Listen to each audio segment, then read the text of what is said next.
fácil señalar. Es muy fácil cuando ves al indigente en la calle. Es muy fácil cuando ves la prostituta vendiendo su cuerpo, juzgar lo que tú no sabes. Eso es muy fácil, quizás porque tú no lo has vivido.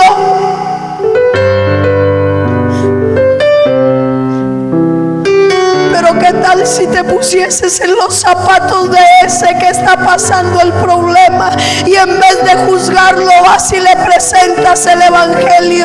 ¿Qué tal si en vez de cuestionar la prostituta o de cuestionar al homosexual, vas y le dices que hay un Cristo que está dispuesto a perdonarlo? Vas y le dices que hay un Cristo que, a pesar de que él está viviendo en ese pecado, hace más de 2000 años murió por él.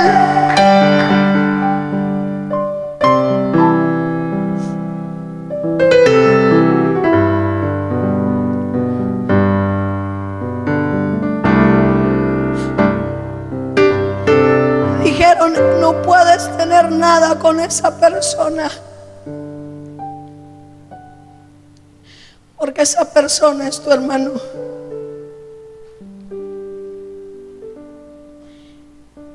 Cuando yo me puse a indagar cuántos hijos tenía mi padre, cuando llegué a la cuenta de 18 la perdí. No quise averiguar más.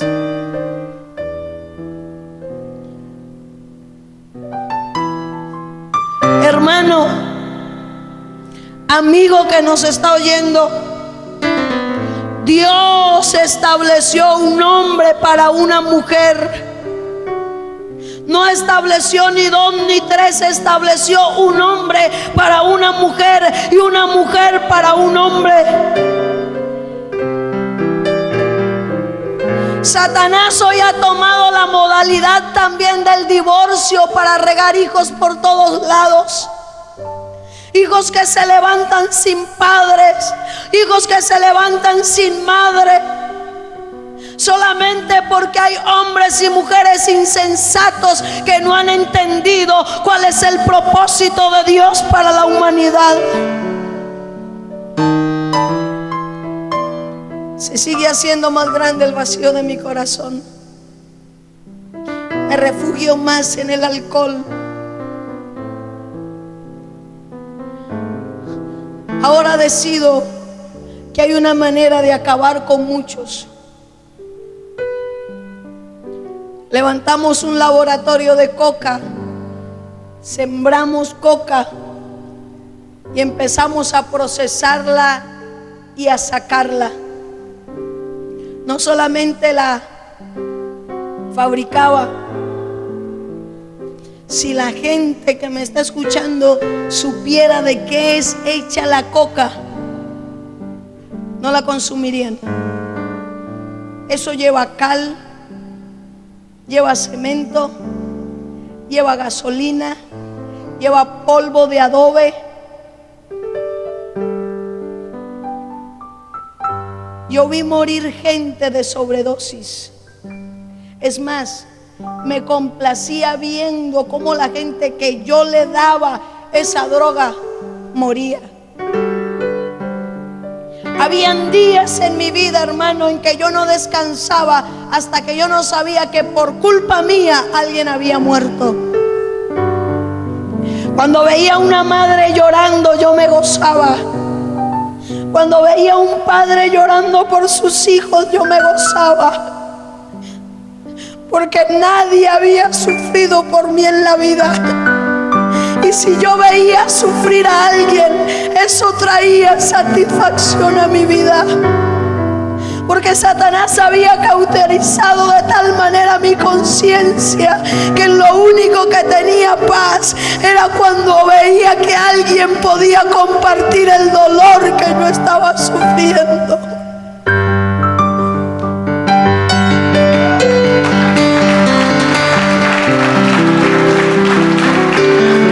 Hoy no lloro de dolor, hoy lloro de satisfacción de ver que un Cristo murió por por mí y que cambió la historia. Un Cristo murió por mí y que lo que antes yo producía dolor, con lo que antes esta vida producía dolor, ahora Dios la está usando para traer satisfacción a los corazones de los jóvenes, de las madres, de los niños.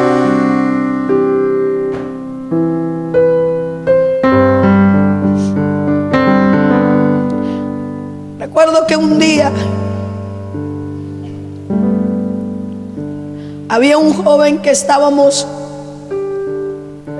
buscando hacía mucho tiempo para matarlo. Y el joven empezó a huir. Pero un día se dio cuenta dónde yo estaba y que prácticamente estaba desprotegida, y él pensó, ahora gloria a Dios es cristiano. Pero en ese tiempo él pensó, la única manera de yo quitarme este peligro de encima es matarla primero antes de que ella me mate. Llegó a un lugar donde estábamos, y en aquel lugar el joven, temblando porque era un buen joven, era un joven de su casa, con un arma en la mano. Pienso yo que era primera vez en su vida que tenía un arma, y el joven temblando me dijo, yo lo siento, pero yo la tengo que matar porque si no usted me mata a mí. No sé qué manera, pero era experta en artes marciales. Le quito el arma a aquel joven y estábamos en un tercer piso, y yo le digo, tienes 3 minutos para que te escapes de aquí, porque si no yo sí te voy a matar. Pero yo estaba en la única salida que había para que él saliera. Y recuerdo que aquel varón, aquel jovencito, cuando yo empecé a contar 1, 2, y cuando iban 2, él se tiró de ese tercer piso. Se quebró sus piecitos, sus manitos, pero como pudieron, huyeron con él. Había una posesión tan demoníaca en mi vida, hermano, que no me importaba si fuese mi mamá o no. Al que me tocase matar, lo mataba. Un día alguien desde un 4.º piso me tiró una roca de este porte y cayó a este lado de mi cabeza. Quedé inconsciente por más de 15 días y perdí la memoria aproximadamente por 6, 7 meses, algo así. Cuando yo recupero mi memoria, me dicen qué había sucedido. Recupero mi memoria, voy a buscar a las personas que habían hecho eso. Como usted entenderá, ya no estaban. Pero con el grupo de personas que tenía, movimos cielo y tierra hasta que lo encontramos. Y hice lo mismo con él. Lo que él hizo conmigo, yo lo hice con él, con la diferencia de que él no vivió. A la edad de 18 años, más o menos, me toca huir de la ciudad de Medellín. 16 años, algo así. Me toca huir de la ciudad de Medellín porque se hizo un asalto. Y me fui a esconder a una selva que quedaba 6 horas a caballo de donde había civilización. Y en esa selva había una casita donde yo fui a esconderme. Y habían unos seres en la tierra que yo odiaba más que mi padre y que aquella mujer que le dije, y eran los evangélicos. Porque todo evangélico que le predicaba a la gente que andaba conmigo se convertían, y se convertían los más malos. Cambiaban la pistola, cambiaban las armas por una Biblia. Y yo fui cogiéndole odio a aquellas personas. Y estando allá en esa selva, ¿quién cree que llegó? Los evangélicos. Y yo miraba para todos lados y decía, pero aquí no hay a quien convertir. ¿A quién le van a predicar? A los pájaros, a los animales. Amén. Dios los había mandado por mí. Donde usted se meta, amigo que nos está escuchando, si Dios tiene un propósito con usted, donde usted se meta, allí Dios le va a mandar un mensajero que le diga que Cristo le ama. Allí va a mandar Dios un mensajero que le va a decir que usted es importante para Dios, y lo va a acercar de tal manera que no le va a dejar otra salida.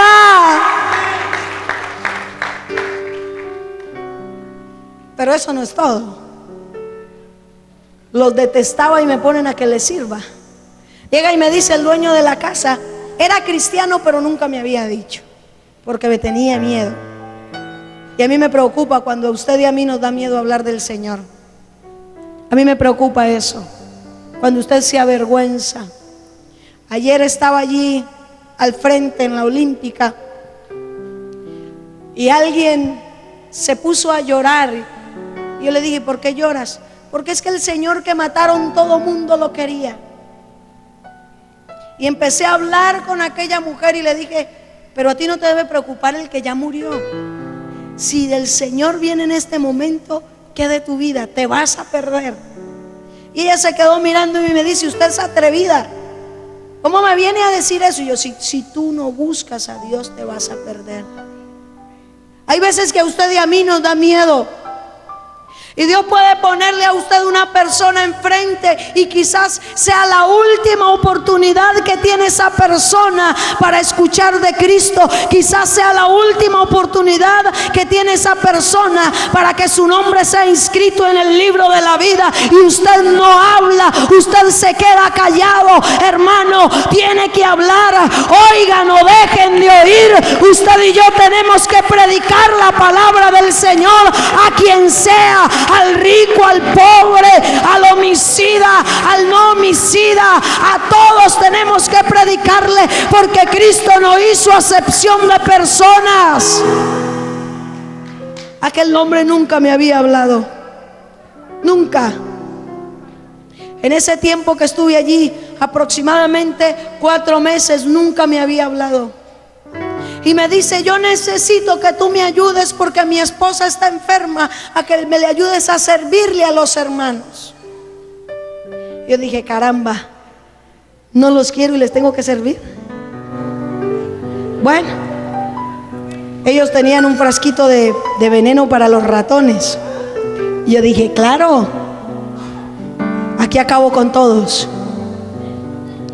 Le llevaba la comida, el desayuno, lo que fuese, y les echaba aquel veneno. Pero yo veía aquellos evangélicos locos, raros, que antes de comer inclinaban la cabeza y ponían las manos así y movían los labios. No sé si ha leído a la historia de Samuel, allá en 1 de Samuel 1, que Ana solamente movía sus labios, pero su voz no se oía. Y aquellos evangélicos movían los labios, y yo decía, sí, eso les va a servir. Pasaron 8 días, se acabó el veneno y ellos siguieron vivos. Porque lo que dice la palabra, si usted lo cree, si usted lo cumple, si usted lo vive, se va a hacer una realidad en su vida. La Biblia dice, cielo y tierra pasarán, mas mis palabras no pasarán. Hay algo a lo que Dios no puede negarse, y esa es su palabra.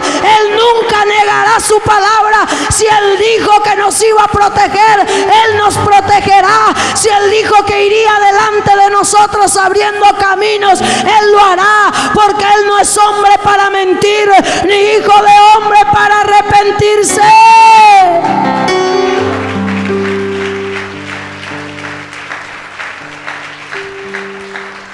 Cuando no lo pude matar a los evangélicos, entonces empezó el pastorcito, yo le decía pastorcito, a andar detrás de mí, y le gustó la muchacha. Y empezó a andar detrás de mí, a decirme, quiero hablar contigo. Y yo, claro, pero lo voy a hacer caer para que vean que no es tan santo. Tenga cuidado. Usted como hombre de Dios, tenga cuidado. Usted como mujer de Dios, tenga cuidado, que Satanás manda muchos Jezabel a la iglesia. Y sabe que es lo tremendo, que se visten como ángel de luz y vienen a la iglesia y empiezan a asistir a la iglesia y empiezan a buscar de Dios, pero cuando te enredan, te llevan al mundo, te apartan de Dios, destruyen lo que Dios ha querido hacer contigo. No dejes que nada ni nadie te aparte del amor de Dios que es en Cristo Jesús.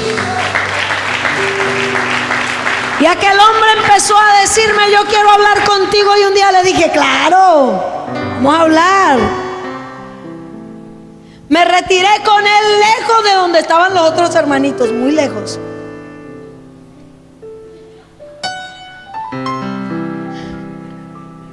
¿Por qué se ríe?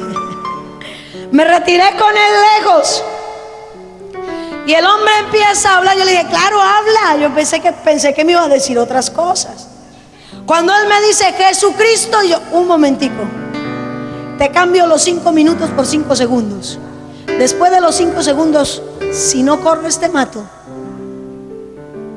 Y él me dijo: así tú me mates, otra persona va a venir a decirte Cristo te ama. Cuando él termina de decirme eso, yo saco una pistola y le digo: corre porque te voy a matar. Y el hombre se paró con todo el cuidado del mundo, yo creo que más despacio de lo común, y empezó a caminar más despacio de lo común. Y yo le decía: corre, corre porque te voy a matar. Y él, sin mirar atrás, decía: si tú me matas, otro va a venir a decirte Cristo te ama, y un día vas a predicar el evangelio. Nadie me había desafiado en los años que tenía de vida. Cuando yo hablaba, todo el mundo obedecía, todo el mundo corría. En mi casa temblaban, mi mamá me respetaba, mis hermanos me tenían miedo. En el barrio no sabían que yo tenía armas, pero todo el mundo me tenía miedo. Porque cuando alguien maltrataba a un hermano mío, ¿sabe quién salía a la defensa? No precisamente el Chapulín Colorado, Esmeralda. De hecho, cuando recuerdo ciertas cosas con mi esposo, él se ríe, porque mi esposo le tocó correr más de una vez. Porque mi esposo le pegaba a un hermanito mío que tenía una enfermedad. Entonces él le pegaba y el niño llegaba a la casa casi para morirse. ¿Quién le pegó? Tal persona. Y yo iba y lo sacaba a buscar al que ahora es mi esposo. Entonces ahora se ríe y le dice a los hermanos: ustedes no saben cómo yo la mantenía corriendo detrás de mí. Regreso a la ciudad de Medellín después de estar allí en aquella selva. Y un día, en un atraco en un pueblo cerca de la ciudad de Medellín, nos denunciaron. Habíamos un grupo de amigos de aquella banda y nos denunciaron. Y cuando nos denuncian, llega el ejército y la policía, y todos mis amigos huyeron y me abandonaron y me dejaron con las armas. Y yo recuerdo que por primera vez en la vida yo intenté suicidarme 3 veces. La segunda vez que intenté suicidarme fue cuando me dijeron que aquel muchacho era mi hermano. Intenté también suicidarme, pero aquella vez, por primera vez en la vida, yo no quería morir. Y cuando vi al ejército y la policía, nos habían denunciado por atraco. Y cuando llego allí, cuando salgo y veo al ejército y la policía, yo no quería morirme. Y yo recordé las palabras de aquel pastorcito que me había dicho y que me había desafiado diciéndome que un día iba a predicar a Cristo. Yo recordé esas palabras y yo levanté mis ojos y dije: Dios, si es verdad que tú desistes, sácame de aquí, yo te voy a servir. No sé cómo, yo empecé a caminar por en medio del ejército con 2 armas en mi mano. Uno de esos era un changón. Y empecé a caminar con 2 armas en mi mano. Pasé por en medio de la policía, por en medio del ejército. Llegué a la ciudad de Medellín, a mi casa con 2 armas en la mano. La gente, no sé si era que no me veía, tiene que ser, pero por donde yo iba con esas 2 armas. Yo recuerdo, lo único que puedo recordar es que cuando vuelvo en sí, estoy en la puerta de mi cuarto, en la puerta de mi habitación, del apartamento en el que yo vivía. porque no vivía con mi madre, sino a este lado. Yo tenía un apartamento y aquí estaba la casa de mi madre. Yo entro, reacciono cuando estoy abriendo la puerta del apartamento y me miro con 2 armas en la mano y yo dije, ¿y aquí qué pasó? Le había hecho una promesa a Dios, pero ¿sabe qué? La olvidé. ¿Cuántas veces usted se ha comprometido con Dios? ¿Cuántas veces ha dicho, Señor, voy a sembrar? ¿Cuántas veces ha dicho, Dios, hago un pacto? ¿Cuántas veces ha dicho, Dios, me voy a santificar, voy a dejar este pecado? Te prometo, Señor, que voy a cambiar de vida. Y ha seguido lo mismo. ¿Aló? ¿Aló? A mí se me olvidó. Se me olvidó el compromiso, el pacto que hice con Dios, y siguió transcurriendo mi vida en la delincuencia, siguió transcurriendo mi vida en el vandalismo, en el sicariato. Yo recuerdo que en la ciudad de Medellín, en la época de Pablo Escobar, a nosotros nos pagaban 2 millones por cabeza de policía con el arma. Teníamos que mostrar el arma y nosotros pagábamos 1 millón. O sea, a mí me decían, matas tanto y por cada policía que mates, te damos tanto. Nosotros contratábamos otras personas y esos nos hacían los favores a nosotros. De una manera muy violenta, matan a mi primo y secuestran a mi primo, el que era el jefe de la banda La Terraza, y secuestran a un hermano de él. Aquello produjo en medio de ese sector de la delincuencia la guerra más sangrienta que pudimos vivir. Mataban niños, adolescentes, se mataban ancianos, todo lo que cayese por aquella venganza. Parientes muy cercanos míos murieron por causa de esto. Recuerdo que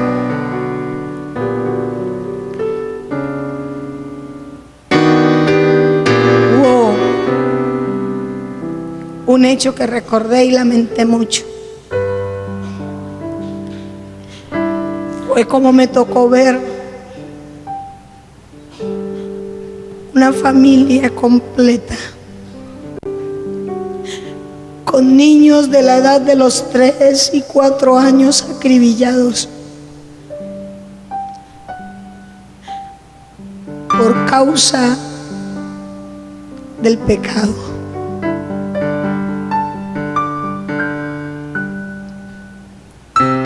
Me caso con el que ahora es mi esposo, conozco el que ahora es mi esposo, me caso con él. Pero él no sabía quién era yo. Ayer le contaba a alguien que cuando él iba a hacerme la visita, él era el hombre más juicioso que yo pude haber conocido en la tierra. Él iba a mi casa, me hacía la visita de novios hasta las 10 de la noche. Él salía a las 10 de la noche de mi casa y se iba a dormir. A las 10:30 yo llamaba a su casa, me hace el favor y me pasa a Jaime. Él se llama Jaime López. Ay no, él está durmiendo, Esmeralda. Cuando me decían él está durmiendo, en la esquina me estaba esperando un carro blindado. Me iba. Sin él darse cuenta que yo salí en ese carro, duramos 8 meses. A los 8 meses alguien le contó. Aquella relación por poco termina. ¿Usted qué hace en un carro así, así? Yo no, tranquilo. Lo que pasa es que son negocios que yo hago por las cosas que yo tengo que hacer todos los días. Pero no es nada malo. Lo que pasa es que hay una amiga, y empezaba el diablo a acomodar las cosas. Terminó creyendo. Me caso con aquel hombre. Pero cuando tenía 2 meses de casada, sucedió lo que yo creí la peor tragedia en mi vida. No había pasado, yo creía que no había pasado por cosa tan horrible como la que me sucedió a los 2 meses de casados. ¿Sabe qué sucedió? Mi esposo se volvió evangélico.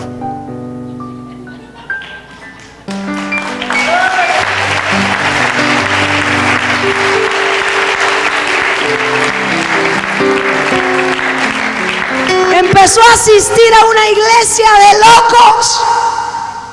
Y todos los días que el hombre iba a la iglesia, llegaba de la iglesia a las 9 de la noche a la casa y se tenía que quedar de las 9 de la noche hasta las 3 de la mañana tocando la puerta. Mi amor, ábrame, mi amor, déjeme entrar. Yo no estaba haciendo nada malo. Yo no vivo con evangélicos. Llévate tus cobijas y tus cosas para donde los evangélicos, porque conmigo no vives.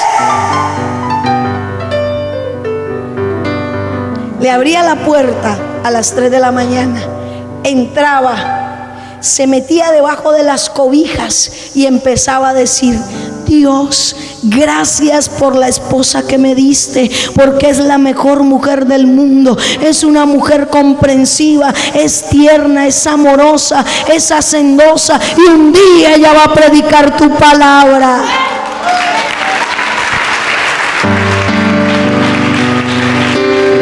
Y yo me quedaba mirando a aquel hombre y le decía: tú tienes los peores males que puede tener un ser humano en la tierra. Eres pobre, feo y bobo. ¿Cómo es posible que lo estoy maltratando? Lo dejo en la calle y ahora viene a decir que soy la mejor mujer del mundo. Este está loco.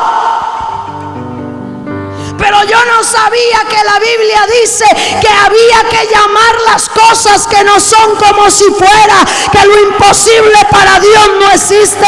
Yo no sabía que la palabra tenía poder y que lo que él confesara se iba a volver una realidad. De ahí que usted y yo tenemos que aprender a confesar palabras de bendición y no de maldición.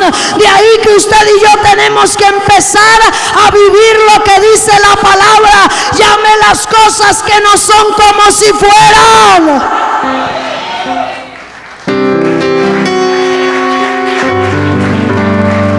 El diablo es experto en hacernos ver y a que creamos solo lo que estos ojos carnales ven.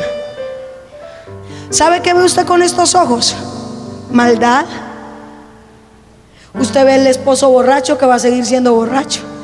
El hijo desobediente, que va a seguir siendo desobediente. Eso es lo que usted ve con estos ojos. Lo que dice la Escritura es que la fe es la certeza ¿de qué? De lo que se espera, y la convicción de lo que no se ve. ¿Qué espera ver usted?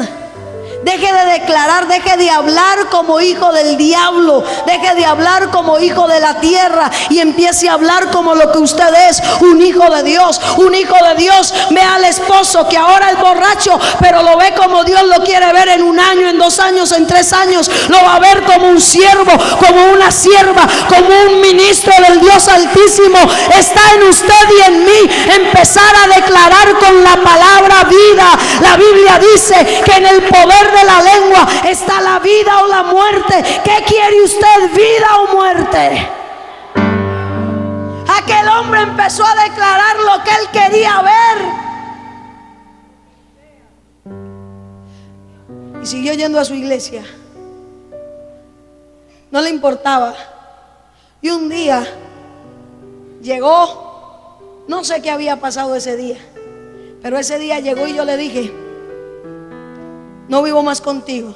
Ese día él tomó una decisión radical por Cristo. Y ese día, como si el diablo me hubiera dicho: asustalo.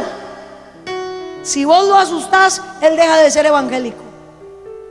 Llego, le digo yo: no vivo más contigo por evangélico. A los 5 minutos llega la mamá y le dice: tú tienes que escoger. Nosotros habíamos construido una casa, pero no nos habían hecho los papeles de aquella casa. Solamente la habíamos construido, estábamos en proceso de hacer la papelería de la casa. Y llega mi suegra y le dice: tú tienes que escoger entre tu religión, porque a propósito, pastora Lucy, mi suegra era más católica que el Papa.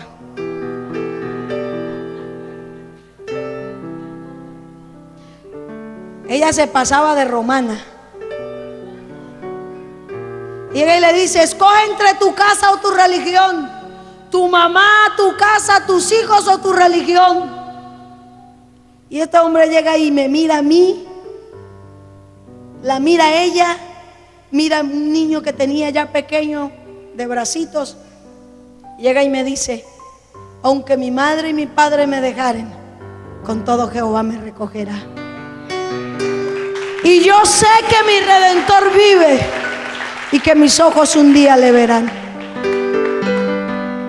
Cuando yo vi la determinación de aquel hombre, yo dije: está loco. ¿Qué tienen esos evangélicos que le lavan el cerebro a la gente?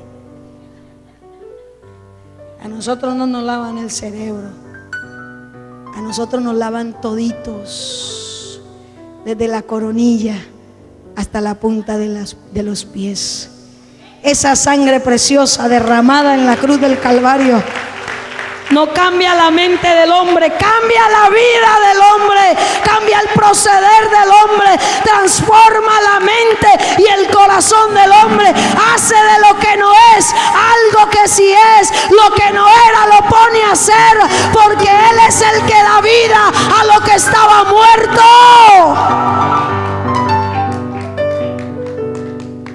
Cuando lo veo así, dije: bueno, lo único bonito que he tenido en la vida no lo voy a perder.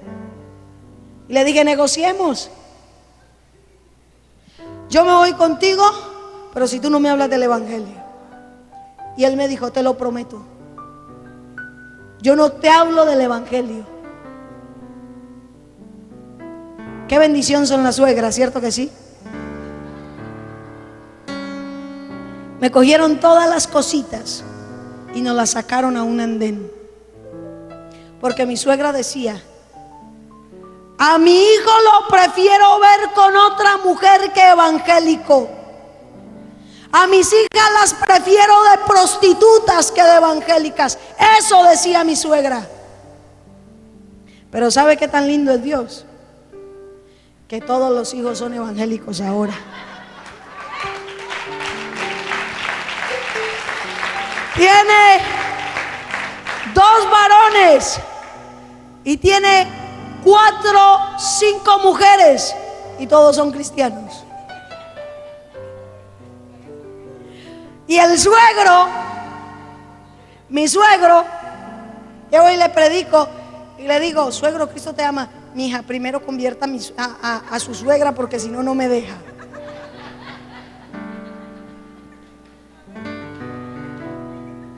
Yo recuerdo que Dios empezó a usar mi hijo, tiene 14 años, pero ha sido un joven muy temeroso de Dios. Y cuando tenía 5 años, esta señora no permitía que nadie le hablara del evangelio, y mi hijo se iba con un Nuevo Testamento sin saber leer, y se iba y veía a la abuelita prendiéndole velas a todos esos muñecos, y le decía: mamita, esos muñecos no ven, esos muñecos no hablan, Dios te va a castigar por esos muñecos. Y le cogía los muñecos y se los dejaba caer y los quebraba, y decía: si ve que eso no es Dios.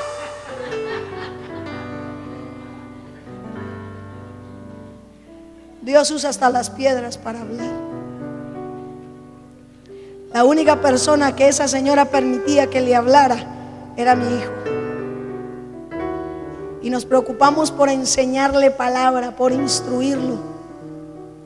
Cuando tenía como 5 añitos iba y le predicaba. Entonces mi esposo nos sacan las cositas, la suegra nos saca las cositas.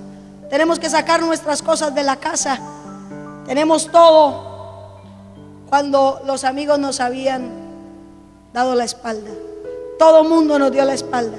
Yo no podía decirle a mi esposo: yo puedo conseguir plata o tengo plata, porque me iba a decir de dónde. Nadie nos daba la mano. Cuando de pronto yo veo a alguien por allá moviendo la mano, que venía y nos movía la mano, ¿y usted sabe quién era? Un evangélico.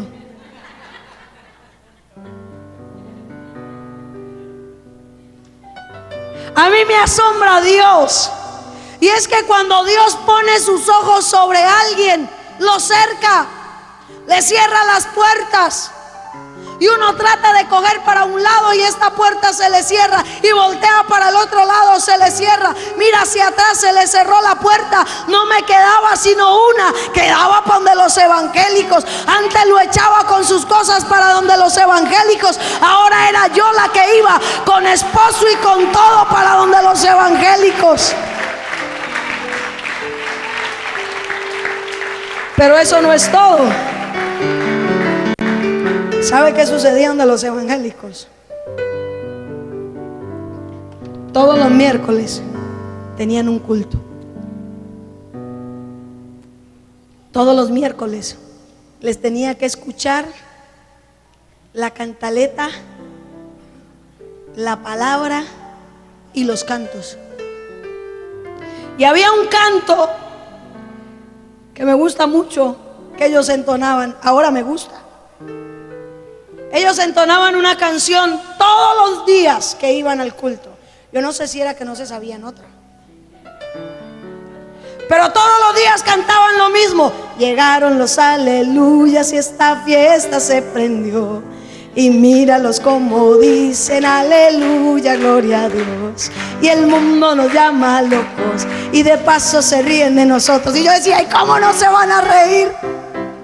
La misma canción todos los días. Eso era un tormento para mí, mi hermano. No le cambiaban ni de ritmo. Y usaban una caja vallenata y usaban una guacharaca, porque el pastor era un señor alto, moreno, del Urabá antioqueño, y usaba su caja y usaba su guacharaca y un pedacito de guitarra, y eran esas fiestas. Y yo decía, por favor, cámbienle aunque sea de canción.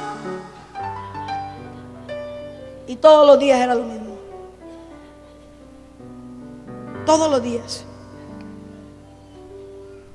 Mientras ellos trataban de dar su culto, yo le ponía todo el volumen al televisor, pastora, o al equipo. Le subía todo el volumen y venía el dueño de la casa a decirme, mérmele por favor. Y yo le decía, ¿y por qué la voy a mermar? Estaba acostumbrada a mandar. Y el pastor le decía, déjala. Cada que el pastor se me arrimaba, me decía, Jesucristo la ama. Y yo a él solito, porque nadie sabía. Yo no sé el anciano cómo hizo para guardarme el secreto. Le mostraba una pistola y le decía, mire viejito, si usted me vuelve a decir eso, yo lo mato. Y él me decía, otro va a venir a decirte que Cristo te ama y que un día le vas a servir. Recuerdo que un miércoles estaba el mismo proceso, las mismas canciones, el televisor o el equipo a alto volumen, estaba el pastor predicando. No sé en qué momento yo escuché una palabra, amor, y escuché el versículo del Evangelio según San Juan, capítulo 3, versículo 16, pero lo escuchaba así: porque de tal manera amó Dios a Esmeralda, que ha dado a su único hijo, para que si ella cree en él, no se pierda, mas tenga vida eterna. Aquel versículo se repetía en mi mente una y otra y otra y otra vez, y ese versículo bajaba de mi mente a mi corazón, y empezó ese versículo a moverse en mi mente, y de repente estaba yo de rodillas llorando, y yo podía sentir, mi hermano, por primera vez las caricias del Señor, el dulce abrazo del Maestro. Yo podía sentir como el verdadero amor que solo viene del cielo, por primera vez a la edad de casi 22 años estaba llegando a mi vida, y Él me abrazaba y Él me decía, yo morí por ti, Esmeralda. Es que Él murió por nosotros, hermano. Él murió por cada uno de nosotros, sin importar la raza, sin importar importar el extracto social, sin importar quién seas o qué hayas hecho o dejado de hacer en la vida. Cristo murió por todos aquellos que crean en Él. Él vino a darnos vida y vida en abundancia. Aunque el trabajo del diablo ha sido robar, matar y destruir, es más poderoso el Cristo que tenemos, que vino a dar vida, que vino a dar vida, que vino a dar vida. Aleluya.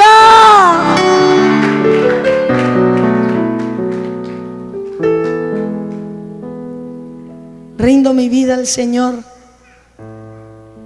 y yo puedo decirle, yo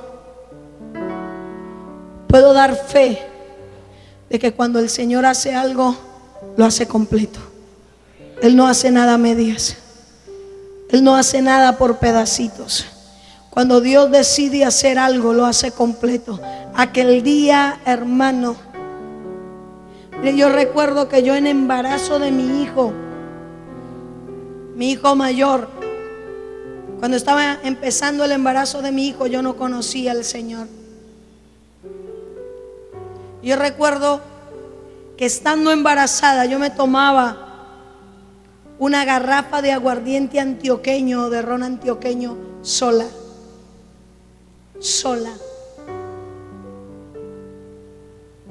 Y cuando llegué al Señor ese día, Él limpió mi sangre, porque llevo 15 años sin tomarme siquiera una cerveza, porque yo soy de las que creo que un poquito de levadura leuda toda la masa.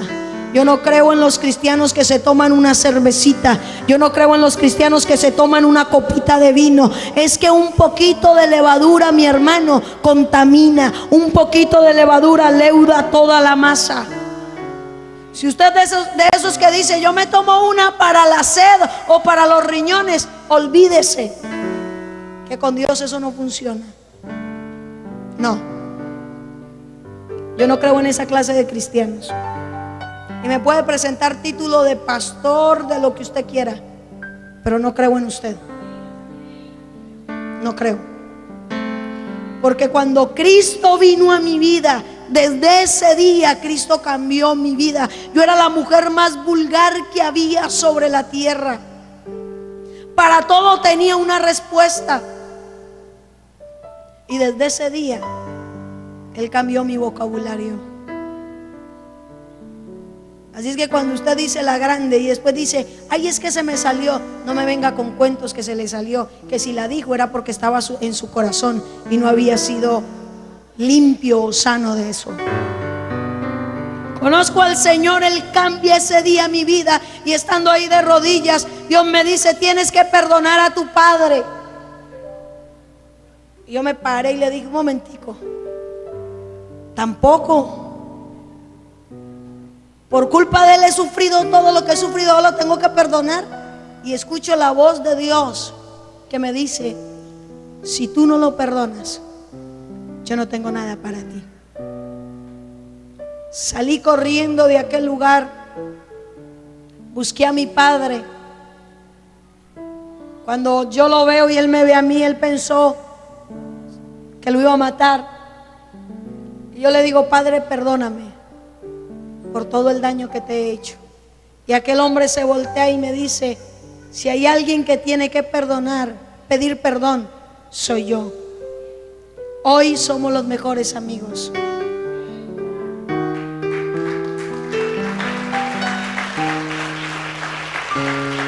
Hermano, yo era buscada en Medellín y en otras partes por todo mundo. Después de que llevo un tiempo con el Señor, ya inclusive estaba pastoreando. Voy a celebrar un matrimonio y los novios me piden el favor de que primero sea testigo ante los jueces. Y aquel matrimonio, ¿sabe dónde se iba a celebrar? En un edificio en Medellín llamado La Alpujarra, donde está todo lo que tiene que ver con fiscalía y todo aquello. Para entrar a ese edificio te piden la cédula de ciudadanía. Hermano, le voy a confesar algo. Cuando yo iba colocando mis pies en aquel lugar, las piernas me temblaban. Y yo decía, ay Señor, ¿ahora yo qué voy a hacer? Pero la Biblia dice, de modo que si alguno está en Cristo, nueva criatura es, las cosas viejas pasaron, he aquí, aleluya, todas son hechas nuevas. Y yo recuerdo que me piden mi cédula de ciudadanía, se la entrego a aquella oficial porque era una mujer, y ella toma mi cédula, me mira a mí así, mira la cédula y va y llama como a 5 policías más y decía ella es. Y yo, ay Señor, ore. Y ore, Señor, en el nombre de Jesús, Satanás, te reprendo. Padre, mira, Señor, yo te he sido fiel este tiempo. Tú me prometiste, tú me limpiaste, tú me perdonaste. Ahora que esto se haga una realidad en público, que nadie tenga nada que decir de mí. 1 hora, hora y media, 2 horas, y ella era, sí es. Y ellos buscaban, miraban en los computadores, miraban en unas hojas que ellos tienen de los alias que buscan. Y ella decía, pero ella es. A las 2 horas le dije yo, bueno, ¿ella es qué? Ya estaba tranquila, ya estaba la mano de Dios allí, Dios estaba en el asunto. ¿Ella es qué?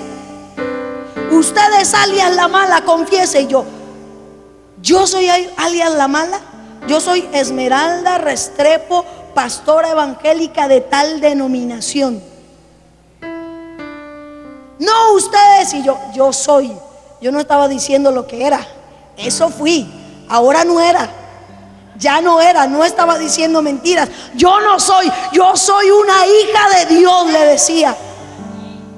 Si no me entregas, si no encuentras nada contra mí, me entregan mi cédula. No, tú tienes que confesar. Si no me entregan mi cédula, te demando, porque no tienes nada contra mí y me estás reteniendo. Me entregaron la cédula. Entré a la Alpujarra. Volví a salir de la Alpujarra. Hoy entro a la Alpujarra cada que quiero. Tengo amigos fiscales, tengo amigos en ese edificio. Voy, predico el evangelio muchas veces allí en aquel lugar, y Dios me sacó. Hoy mis antecedentes penales no existen y no existirán.